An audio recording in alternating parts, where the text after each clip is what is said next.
할렐루야. 우리 찬양 받으신 주님께 영광의 박수 올립시다. 주님 감사합니다.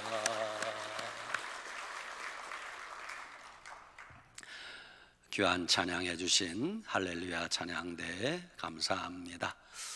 오늘 성전에 예배드리러 오신 여러분 환영합니다. 그리고 오늘도 부득이하여 가정에서 영상 예배 드리는 분들도 환영합니다. 우리 모두에게 주님이 하늘문 여시고 은혜 주실 줄 믿으시기 바랍니다. 오늘 여러분에게 증거할 말씀의 제목 한번 따라하겠습니다. 위기를 극복하는 방법. 사람이 인생을 살다 보면 너나 할 것 없이 크고 작은 위기들을 만나게 됩니다. 우리도 예외가 아닙니다. 제가 매 주일마다 주보 3면에 뇌성마비 시인 송명희 씨의 글을 실어 놓는데, 여러분 뇌성마비가 뭔 줄 아시지요? 말씀드리기 죄송하지만 뇌성마비 환자들은 자기 몸 하나를 가눌 수가 없습니다. 걸을 수도 없습니다. 서 있을 수도 없습니다. 자기 힘으로 밥을 먹지도 못합니다. 화장실도 자기 힘으로 못 갑니다. 누워서 자기 힘으로 몸을 뒤척거릴 수도 없습니다. 이게 뇌성마비 환자예요. 이런 어려움 속에 사는 송명희 씨가 그 쓰는 글은 머리에서 나온 글이 아니라 하나님의 계시라고 보면 틀림없습니다.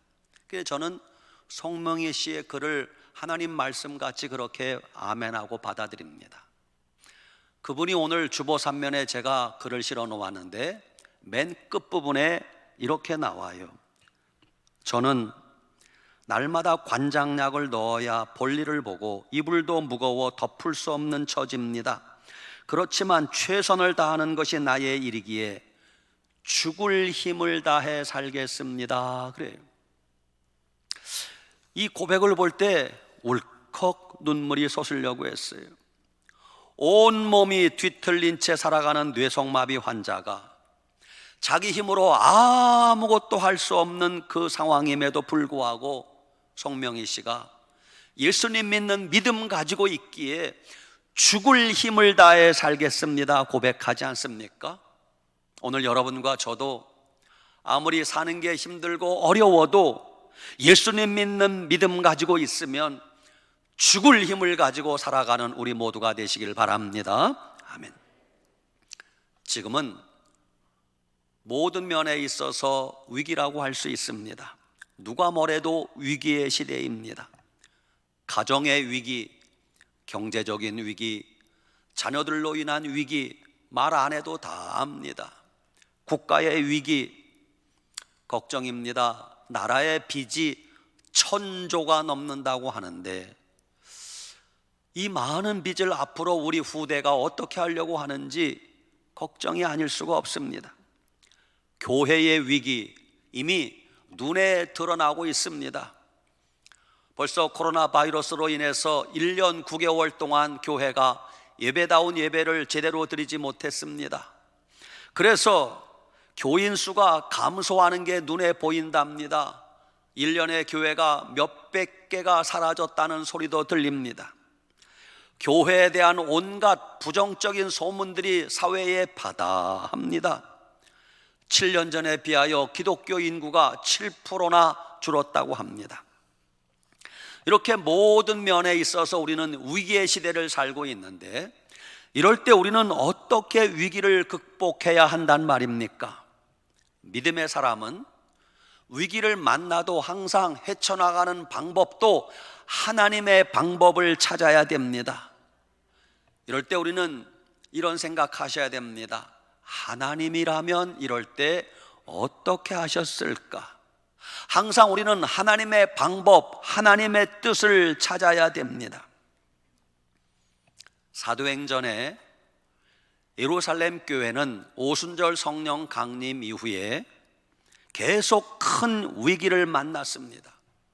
물론 교회가 하루에 3,000명씩, 하루에 5,000명씩 부흥하긴 했지만 좋은 일만 있었던 것은 아니에요. 사도행전 7장에 스데반 집사님이 순교를 당합니다. 사도행전 8장에 스데반 집사님 순교 이후 예루살렘 교회에 큰 핍박이 일어납니다. 성경에 큰 핍박이라고 했어요. 얼마나 무서운지 사도들 외에 8,000명의 성도가 다 뿔뿔이 흩어져 버렸습니다. 모이지 못하는 정도가 아니에요. 사도행전 9장에는 사울이라고 하는 청년이 등장하는데 그는 예수 믿는 사람을 붙잡기만 하면 다 죽이려고 난리를 피우고 있습니다. 오늘 사도행전 12장에 헤롯 대통령이 교회를 말살할 계획을 세웁니다. 그 첫 번째 시도가 뭐냐?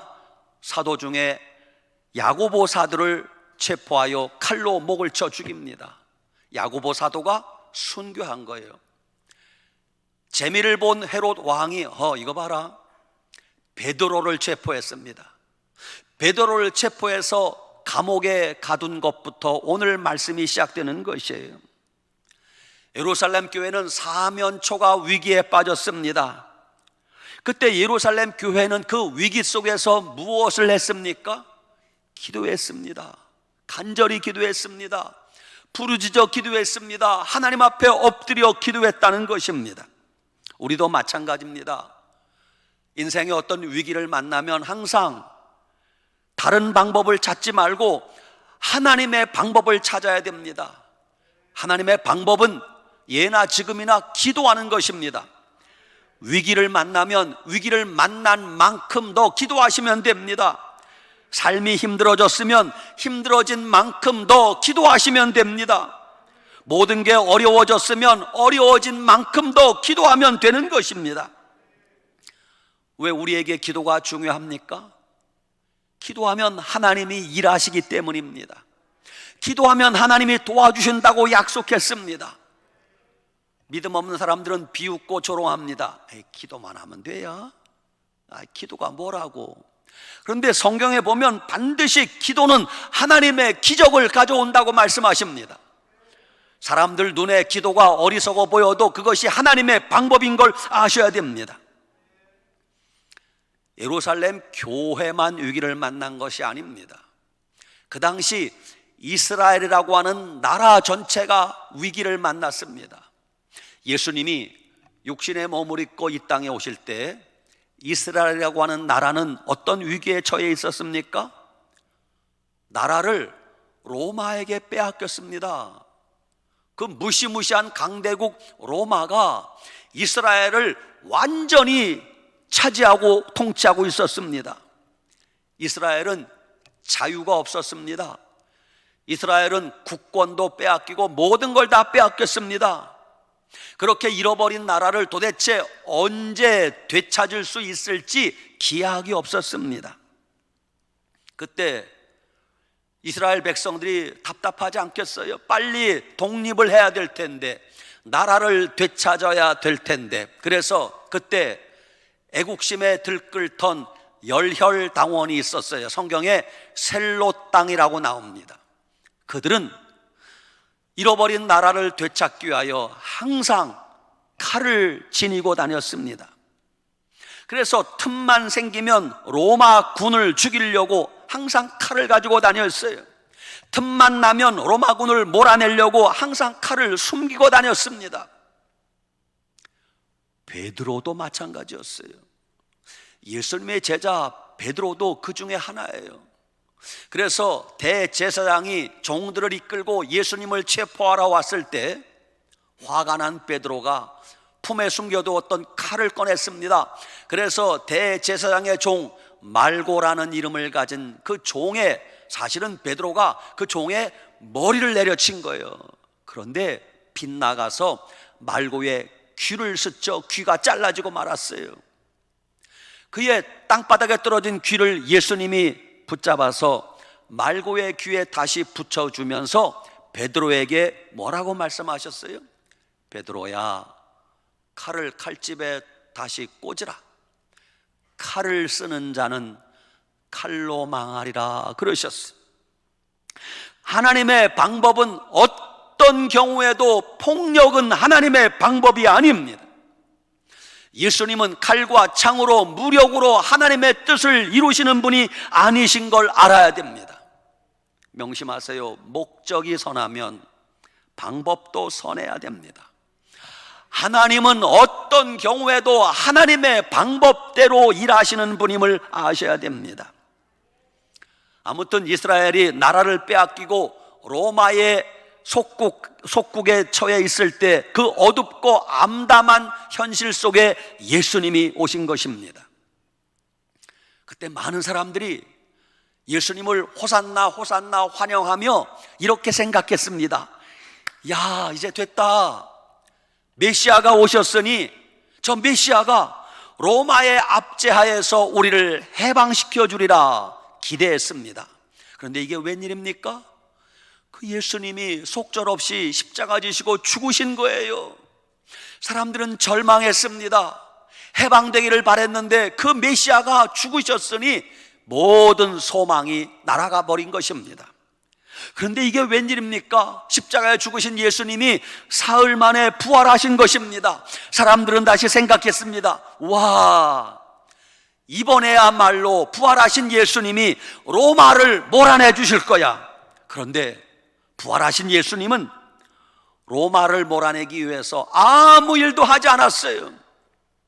참다 못한 제자들이 이제 예수님께서 부활하신 후 이 땅에 40일 계셨는데 40일 만에 하늘로 승천하시기 직전 참다 못한 제자들이 예수님께 이렇게 질문을 합니다. 사도행전 1장 6절, 주께서 이스라엘 나라를 회복하심이 이때니까 물어요. 그러자 예수님이 이렇게 답변하십니다. 얘들아, 때와 시기는 아버지께서 자기 고난에 두었으니 너희의 알 바 아니요 오직 성령이 너희에게 임하시면 너희가 권능을 받고 예루살렘과 온 유대와 사마리아와 땅끝까지 이르러 내 증인이 되리라, 이렇게 말씀하세요. 여러분, 제자들의 질문에 예수님은 동문서답하신 것입니다. 제자들의 관심사와 예수님의 관심사가 전혀 다른 것을 알 수 있습니다. 제자들의 주된 관심사는 뭡니까? 이 땅에 이스라엘이라고 하는 나라가 어떻게 회복될 것인가? 이 땅에 있는 이스라엘이라고 하는 나라의 주권을 언제 회복할 것인가? 지금 이스라엘을 압제하고 있는 저 로마를 언제 몰아낼 것인가? 제자들은 이 관심밖에 없었어요. 근데 예수님의 주된 관심은 뭐예요? 우리가 성령 충만 받는 거예요. 우리가 성령 충만 받고 온 세상에 다니며 복음을 전하는 것, 그것이 주님의 뜻이라고 말씀하세요. 예수님은 이 땅에 오셔서 세 가지 일밖에 하지 않았어요. 첫째, 천국 복음을 전파하시고, 둘째, 병든 자를 고치시고, 셋째, 더러운 귀신을 쫓아내셨습니다. 이것이 예수님께서 이 땅에 오신 세 가지 일이에요. 여러분, 하나님의 방법은 사람의 방법과 다르고 하나님의 생각은 우리 인간의 생각과 다른 것을 아셔야 됩니다. 하나님이 죄인된 우리를 구원하실 때 이해가 안 돼요. 아니, 하나님이, 그 높고 높으신 하나님이 굳이 일부러 낮고 천한 이 땅에 꼭 오셔야만 했습니까? 그냥 높고 높은 보좌에서 하나님께서, 천지를 말씀 한마디로 창조하신 하나님께서 그냥 말로써 사람을 구원할 수는 없었나요? 근데 하나님은 그렇게 하지 않았어요. 기왕 예수님이 이 땅에 오셨다 칩시다. 그러면 좀 멋진 방법으로 인류를 죄에서 구원할 방법은 없었나요? 꼭 예수님께서 십자가에 못 박혀 피 흘려 죽으시고 그렇게 처참한 방법으로 우리를 구원하실 수밖에 없었습니까? 예, 그것이 하나님의 방법이요 하나님의 뜻이라는 것은 변함이 없습니다. 하나님 아버지는 그렇게 십자가를 통해서만 인류를 구원하길 원하신다는 것입니다. 우리에게 응답을 주시는 것도 마찬가지입니다. 하나님, 좀 알아서 주세요. 꼭 뭐 구해야 주십니까? 꼭 뭐 기도해야 주십니까? 아니에요. 하나님은 꼭 우리가 기도하게 만들고 기도하는 자에게만 응답하시겠다고 약속하셨어요. 그래서 우리는 기도해야 되는 것입니다. 기도 안 하면 하나님 안 주세요. 기도하면 주신다고 약속하셨습니다.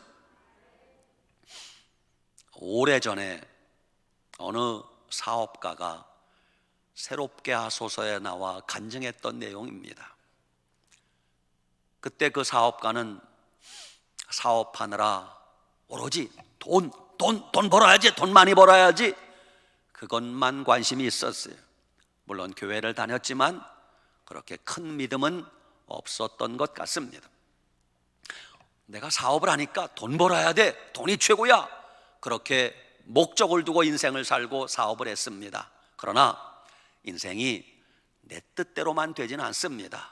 그렇게 열심히 일했음에도 불구하고 사업이 쫄딱 망했습니다. 넉넉하게 살던 살림이 하루아침에 망하니 아내가 얼마나 힘들었겠습니까? 부득이하여 안타깝게도 아내와 이혼을 하게 됩니다. 생각해 보세요. 사업은 망했습니다. 아내와 이혼을 해서 가정이 깨졌습니다.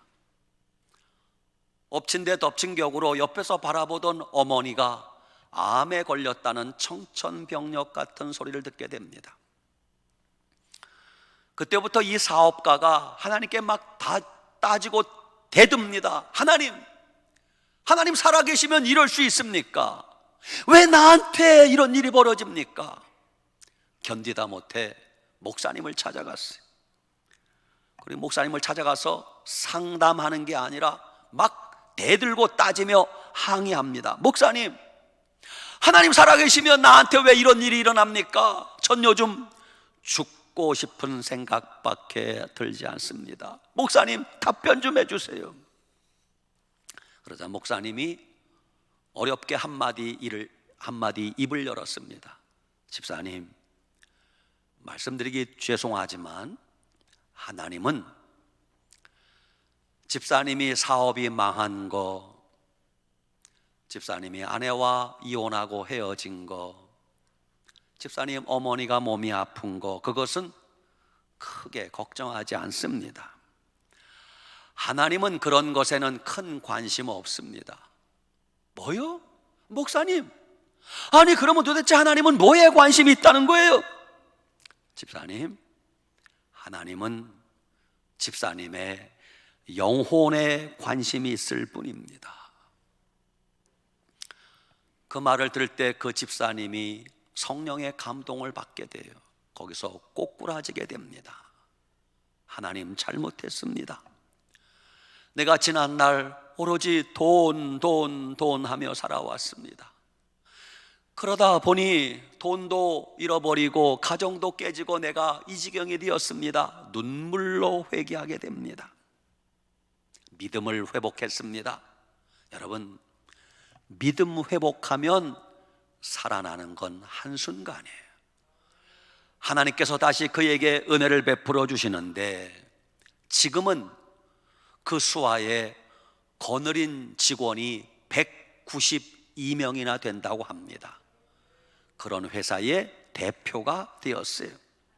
사랑하는 여러분, 하나님은 오늘 우리에게 우리 영혼에 주된 관심이 있다는 걸 아셔야 됩니다. 우리가 인생 살면서 아무리 많은 돈을 벌었다 할지라도 믿음 잃어버렸으면 불행한 겁니다. 우리가 아무리 성공하고 출세했어도 신앙을 잃어버렸으면 그는 인생 실패한 거라고 할 수 있습니다.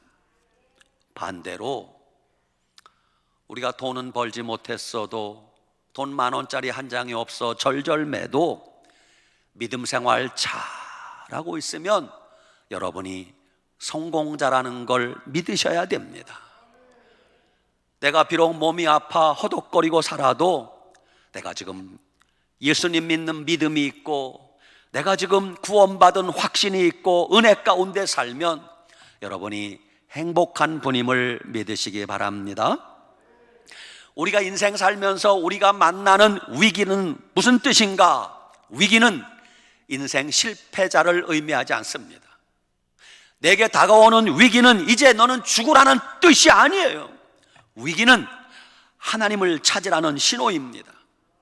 위기는 하나님 앞에 엎드리라는 사인입니다. 위기는 하나님께 돌아오라고 하는 표시입니다. 위기는 하나님께 부르짖어 기도하라는 경고입니다. 우리에게 위기를 만난 것은 하나님이 우리를 부르시는 사랑의 손길임을 믿으시기 바랍니다. 베드로와 예루살렘 교회가 처한 어려움은 한두 가지가 아니에요. 베드로가 처한 상황을 제가 설명드릴게요. 베드로가 체포되었습니다. 감옥에 갇혔습니다. 손에는 쇠사슬이 채워져 있습니다.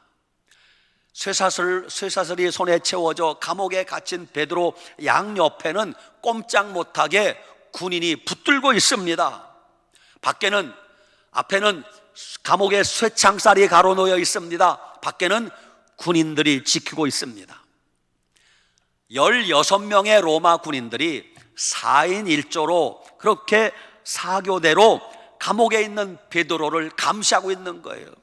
뭘 할 수 있어요? 아무것도 할 수 없습니다. 예루살렘 교회는 정말 위기 아닙니까? 스데반이 순교당하고 야고보 사도가 순교하고 이제 베드로는 감옥에 갇혔고 며칠 지나면 베드로는 이제 다음 날이면 베드로도 순교하게 될 그날이에요. 그때 예루살렘 교회가 뭐 했는가? 사도행전 12장 5절, 베드로는 옥에 갇혔고 교회는 그를 위하여 간절히 하나님께 기도하더라. 그렇습니다. 예루살렘 교회 성도들은 위기 속에서 오직 하늘의 하나님께 기도하고 있었던 것입니다.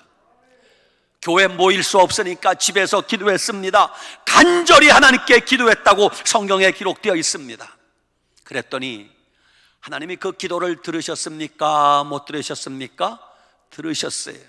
하나님이 응답하시는데, 지금 베드로는 쇠사슬에 묶여 감옥에서 나 같으면 걱정이 돼서 막 분노가 끓어오를 텐데 베드로는 그 속에서도 잠자고 있었어요. 아이고 주여, 이러고 있었어요. 베드로 참 담대해요. 믿음도 좋아. 주여 살아도 감사, 내일 죽으면 천국, 이러고 있었던 것 같아요. 근데 갑자기 누가 베드로 잠자는 옆구리를 발로 걷어찹니다. 누구야? 냅둬, 나 좀 자야 돼. 피곤해 죽겠어. 천사가 또 발로 베드로 옆구리를 찹니다. 아이, 누구야? 이거 누구야? 눈을 뜨니까 하얀 천사가 눈에 보이는 거예요. 천사가 말합니다. 일어나라. 일어날래야 쇠사슬에 묶여 있는데 어떻게 일어나요? 근데 일어나라 그 말할 때 베드로 손에 채워져 있던 쇠사슬이 저절로 풀어지는 거예요. 두 번째 천사가 말합니다. 허리띠를 띠고 신을 신으라. 주섬주섬 신발을 신었습니다. 겉옷을 입고 나를 따라오라. 베드로가 이게 꿈인가 생신가 천사를 따라가는데 분명히 앞에 쇠창살이요. 그런데 베드로가 천사를 따라가니까 쇠창살이 자동으로 스르르 열리는 거예요. 그래서 자동문이 그때 생긴 거예요. 여러분 모르셨죠?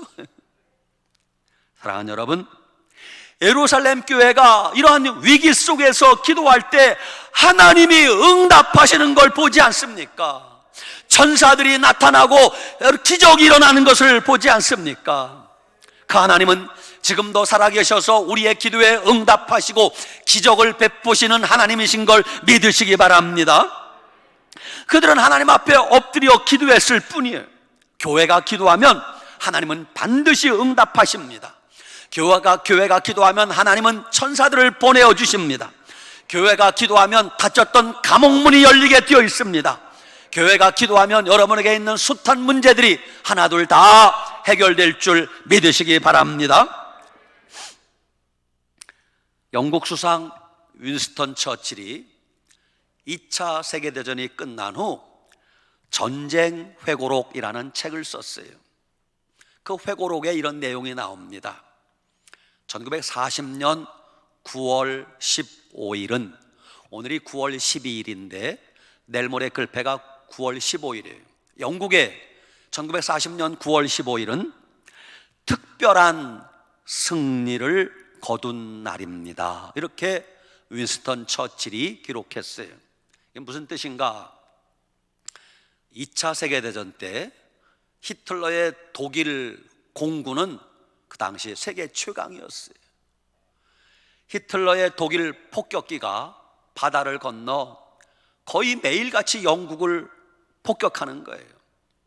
그때 영국의 공군력은 독일에 비해서 형편없었답니다. 속수무책으로 당할 수밖에 없었어요. 영국 수상 처칠은 영국 교회와 국민들에게 기도를 부탁했어요. 이제 우리가 독일 공군의 폭격으로 말미암아 망할 지경입니다. 하나님께 제발 기도해 주시기 바랍니다. 하나님이 우리를 도와달라고 기도해 주시기 바랍니다. 그때 영국의 웨일즈 성경학교 교장인 리즈 하웰즈 목사님이 이 처칠 수상의 부탁을 받고 기도하기 시작합니다. 웨일즈 성경학교 학생들을 모아놓고 매일 새벽에 1시간씩 기도합니다. 점심에는 점심 먹고 또 1시간 기도합니다. 저녁에는 저녁 먹고 7시부터 밤 12시까지 기도했습니다.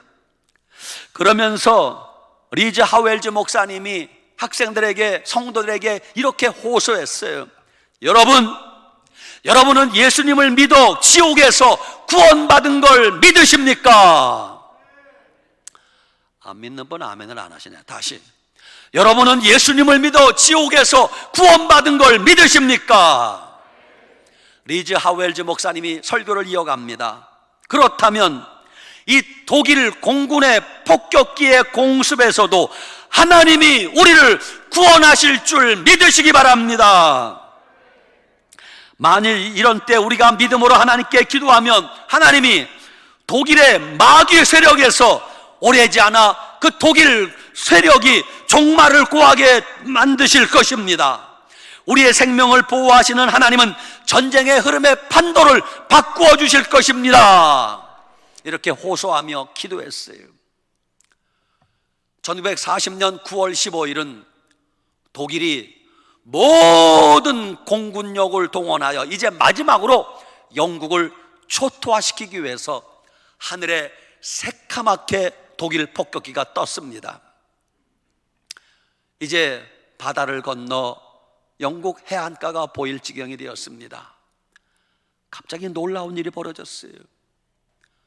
영국에 다가오기도 전에 독일 폭격기가, 하늘을 새카맣게 뒤덮고 날아오는 독일 폭격기가 아무 이유도 없이, 영국은 대공포 하나 쏘지도 않았는데 아무 이유도 없이 그냥 전 폭격기가 다시 독일로 돌아간 것이에요. 이유를 모릅니다. 2차 세계대전이 끝나고 당시 영국 공군 사령관이었던 다우딩경이 이렇게 고백을 했어요. 그날 그 사건은 달리 설명할 길이 없습니다. 그것은 하나님의 특별하신 개입으로 패배할 수밖에 없던 전쟁의 흐름을 완전히 뒤바꿔 놓은 엄청난 사건이었습니다. 할렐루야! 누가 도와주셨어요? 하나님이 도와주시면 패배할 수밖에 없는 전쟁의 판도도 하나님이 바꾸어 위기에서 건져주실 줄 믿으시기 바랍니다. 왕비 에스더가 죽으면 죽으리라 각오하고 금식하며 하나님께 매달려 기도했더니 몰살당할 위기에 처한 민족을 하나님이 살려주지 않습니까? 그 하나님은 지금도 위기에 처한 대한민국을 바라보며 위기에 처한 한국교회를 바라보며 성도들이 기도하길 원하고 계세요. 기도하면 하나님이 가정도 살려주시고 교회도 살려주시고 우리나라도 살려주실 줄 믿으시기 바랍니다. 아멘. 구약성경 이사야 36장에는 히스기야 왕 때 벌어진 사건을 이렇게 소개합니다. 히스기야 왕 때 아수르 군대가 쳐들어왔습니다.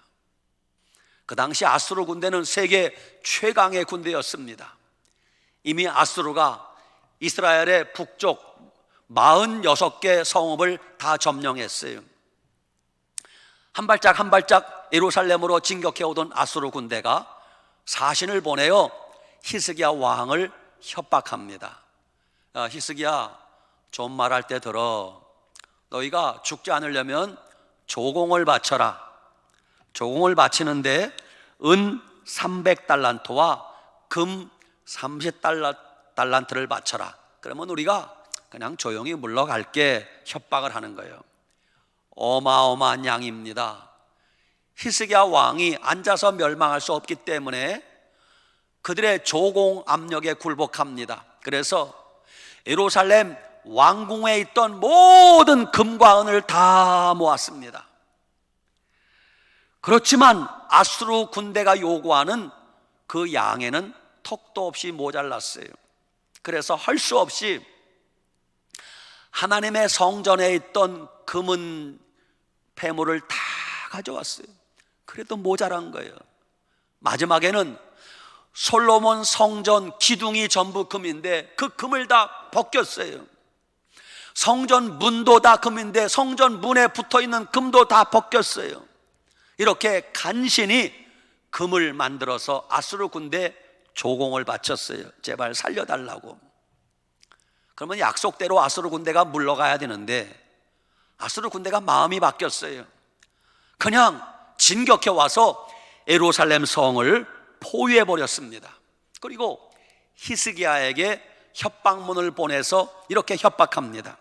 야, 히스기야, 지금까지 어떤 나라도 우리 아수르를 대항해서 살아남은 나라가 없다. 너희들 좋은 말로 할 때 예루살렘 성문을 열고 항복하라. 그러면 목숨만은 살려주겠다. 뭐 하나님이 보호해 준다느니 살려준다느니 그런 거짓말을 믿지 말아라. 너희들 아수르 군대에 항복하는 것이 목숨을 부지하는 길이다. 온갖 모욕을 다 하는 거예요. 히스기야가 아무것도 할 수 없었어요. 그냥 예루살렘 성전문을 걸어 잠그고 버티고 있었을 뿐이에요. 그리고 히스기야 왕이 입고 있던 왕복을 벗었습니다. 베옷을 입고 성전에 들어가서 기도하기 시작합니다. 아수르 군대가 보낸 협박문을 하나님 앞에 올려놓고 기도합니다. 하나님, 보시옵소서, 들으시옵소서. 저 악한 군대 사내립이 살아계신 하나님을 조롱하고 멸시하나이다. 하나님, 하나님만이 살아계신 유일한 하나님이신 걸 알게 하시옵소서. 히스기야 왕과 예루살렘의 온 백성들이 그날 밤 눈물로 기도합니다. 사느냐 죽느냐 절체절명의 위기였습니다. 그런데 말입니다, 그날 밤에 참으로 신기하고 놀라운 일이 벌어졌어요. 이게 이사야 37장 36절 이하에 나오는데, 히스기야 왕이 백성들과 함께 성전에 들어가서 기도하던 그날 밤에 하나님이 그 기도를 들으셨어요. 하나님이 긴급하게 천사들을 보냅니다. 예루살렘을 포위하고 있던 아수르 군대가 18만 5천 명이에요. 그 천사들이 그날 밤에 아수르 군대 18만 5천 명을 천사들이 다 죽여버립니다. 살아남은 사내립과 장수 몇 명이 자기네 나라 아수르에 도망갑니다. 근데 거기서 부하들의 반역으로 사내립이 몰살당해 죽고 맙니다. 사랑하는 여러분, 우리도 히스기야 왕처럼 하나님 앞에 믿음으로 기도하기만 하면 위기에 처한 대한민국 하나님이 살려주실 줄 믿으시기 바랍니다. 위기에 처한 한국교회 하나님이 회복시켜 주실 줄 믿으시기 바랍니다. 죽을 수밖에 없는 백성들 하나님이 도와주실 줄 믿으시기 바랍니다. 결론입니다. 여러분의 삶에 어떤 위기가 생겼습니까? 다른 수단 방법 찾지 말고 하나님 앞에 간절히 기도해 보시기 바랍니다. 그러면 하나님이 도와주실 것입니다. 여러분, 가정에 어떤 어려운 문제가 생겼습니까? 하나님께 부르짖어 기도해 보시기 바랍니다. 하나님이 반드시 응답해 주실 것입니다. 우리나라가 위기고 한국교회가 위기라고 생각되십니까? 걱정만 하지 말고 하나님께 회개하며 간절히 기도해 보시기 바랍니다. 그러면 하나님이 반드시 살려주실 것입니다. 우리 모두 이 위기 속에 하나님께 기도하는 시간을 만드시기 바랍니다. 새벽에도 기도하고 밤에도 기도합시다. 성전에 와서 기도하고 집에서도 기도합시다. 일터에서 일하면서 기도하고 운전하면서 기도하고 걸어가면서도 기도합시다. 그러면 하나님이 우리의 기도를 외면하지 않으실 것입니다. 기도하는 여러분의 기도를 하나님이 들으시고 반드시 응답하시고 살려주실 것입니다. 한 주간 살아가면서 전능하신 하나님 앞에 무릎 꿇고 기도하고 부르짖어 기도하여 우리의 기도가 상달되고 우리의 위기 속에서 모든 어려움을 극복하는 우리 모두가 될 수 있기를 축원합니다. 아멘. 기도합시다. 살아계신 하나님 감사합니다. 그렇습니다. 우리는 크고 작은 위기를 만났지만 이 위기 속에서 절망하지 아니하고 좌절하지 아니하고 하나님께 부르짖어 기도해야 된다는 걸 알았습니다. 하나님, 기도하는 우리에게 하늘문 열어주시옵소서. 기도하는 우리에게 천사를 보내어 도와주시길 원합니다. 기도하는 우리에게 기적이 일어나 응답되는 것을 보게 하여 주시옵소서. 하나님, 위기를 만난 것은 죽으란 뜻이 아니라 기도하라는 하나님의 사인인 걸 알았습니다. 위기 속에서 더 간절히 뜨겁게 기도하여 살아계신 하나님의 기적을 체험하게 도와 주시옵소서. 가정의 위기, 교회의 위기, 나라의 위기, 기도하라는 하나님의 사인인 줄 알고 기도하며 위기를 극복하고 승리하게 도와 주시옵소서. 이 모든 말씀 예수님의 이름으로 간절히 기도드리옵나이다. 아멘.